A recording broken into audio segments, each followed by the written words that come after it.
I wandered in here looking for dessert. But this turns out to be a paper-making factory, and its principal ingredient is mulberry bark. Though before it can be used, I'm told it must be stripped, bleached, boiled in lye, washed, grated, and finally pulped. The process for making this kind of washi paper evolved during the 8th century. And despite a few minor concessions to modern times, clearly hasn't changed much since. The water has to be both cold and very clean. In order to get an even layer, it must be allowed to drain slowly through the bamboo mold. That way the long fibers interlock, resulting in paper that's both strong and light.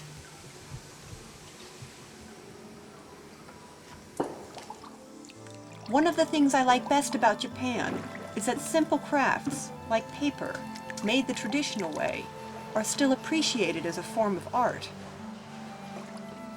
Though depending on what extra ingredients they decide to toss into the mix, they do tend to make things quite challenging for their brush and ink clientele. Which can be a problem, because in this country, how beautifully you write is as important as what you have to say. Each word represents a different symbol, some 7,000 in all, most originally borrowed from China 1,500 years ago. The elaborate preparations are meant to produce a meditative calm that is essential to a steady hand.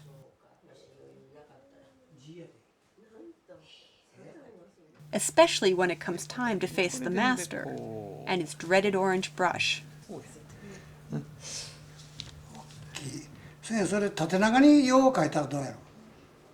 Eventually they're allowed to try their hand at grass writing, the oldest form of calligraphy. It's the most difficult of all. I can't read a word of it, but then neither can most modern Japanese.